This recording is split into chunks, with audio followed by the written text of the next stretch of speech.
পশ্চিমবঙ্গ সরকারের তথ্য সংস্কৃতি দপ্তরের ব্যবস্থাপনায় গোটা রাজ্যের পাশাপাশি বনগাঁ মহকুমাতেও অনুষ্ঠিত হলো বসে আঁকো প্রতিযোগিতা।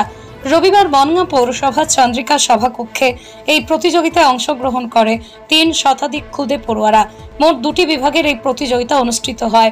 দেশাত্মবোধক বিষয়ের উপর ভিত্তি করে এই প্রতিযোগিতা উপলক্ষে খুদে পড়ুয়াদের মধ্যে যথেষ্ট উন্মাদনা লক্ষ্য করা যায়। অনুষ্ঠান শেষেই 2টি বিভাগের মোট 6 জন পড়ুয়ার হাতে পুরস্কার তুলে দেওয়া হয়। মূলত শিশুদের চিত্তকে বিকশিত করতে আগামী দিনে তাদের আঁকার প্রতি আগ্রহ বাড়াতেই পশ্চিমবঙ্গ সরকারের এই উদ্যোগ বলেই দাবি বনগাঁ মহকুমার এসডিআইসি নন্দী মণ্ডলের। আজ আমাদের পশ্চিমবঙ্গ সরকারের তথ্য সংস্কৃতি দপ্তরের অন্তর্গত শিশু কিশোর একাডেমি অঙ্কন প্রতিযোগিতা আছে। এই অঙ্কন প্রতিযোগিতা আমাদের সমস্ত জেলাতেই হচ্ছে এবং সমস্ত সাব ডিভিশনেও হচ্ছে। এই অঙ্কন প্রতিযোগিতার 2টো বিভাগ করা হয়েছে, আমাদের ক বিভাগ এবং খ বিভাগ, এবং ওদের যে সাবজেক্ট রাখা হয়েছে সেটা হচ্ছে স্বদেশ। ক বিভাগ এবং খ বিভাগে একই সাবজেক্ট রাখা হয়েছে। আজকে আমাদের সমস্ত পশ্চিমবঙ্গের সমস্ত সাব ডিভিশন এবং জেলাগুলিতে এই সাবজেক্টের উপরে অঙ্কন প্রতিযোগিতা চলছে।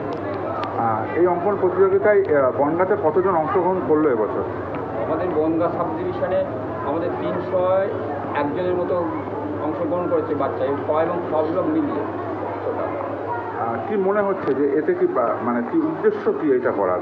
আমাদের উদ্দেশ্য হচ্ছে এই সমস্ত বাচ্চাগুলোকে যাতে ভবিষ্যতে তাদের অঙ্কন প্রতিযোগিতায় নামিয়ে তাদেরকে মনের মধ্যে যে মননশীল বা চিন্তাশীলটা আছে আঁকার মধ্যে দিয়ে তাদেরকে এগিয়ে তুলে দেওয়া।